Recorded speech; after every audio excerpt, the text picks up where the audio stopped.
Right. Some of the specifics and regulatory challenges to the liquidity coverage ratio is to how it's going to be treated. So you're looking at the treatment of wholesale, the treatment of borrowing, the treatment of deposits, and the treatment of the actual savings itself. That's going to be very significant because that's going to require data to be captured in different buckets.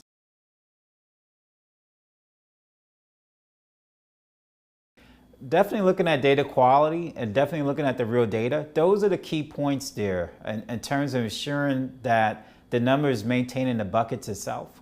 But most importantly, as treatment changes, you got to make sure that these numbers are also matching the treatment that's required for the liquidity coverage ratio, as well as the net stable funding ratio. So when you look in terms of the ratio itself, what's very significant is if the ratio is moving, then there's a constant challenge in terms of making sure that the liquidity position of institutions is going to be stabilized. And that's a challenge that the regulators don't want to see.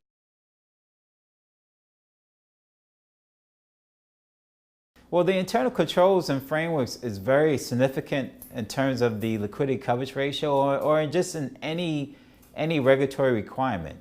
That's going to be, that's significant in terms of documentation of the controls itself, who's doing what is being done in terms of the actual use of data that's being used, the output of data.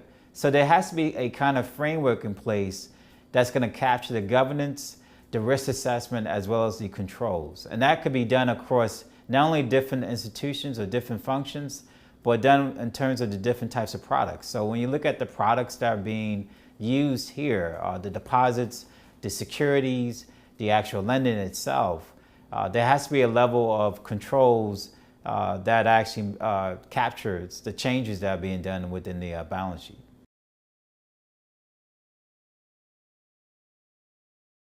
The data should be definitely done, a correlation between real time as well as what's being done on a correlative basis. But most importantly, it allows for the institution to come up with a better assessment as to where they are from a liquidity standpoint. And that's going to actually give a lot much more granular in terms of the liquidity coverage ratio. Well, thank you for having me here.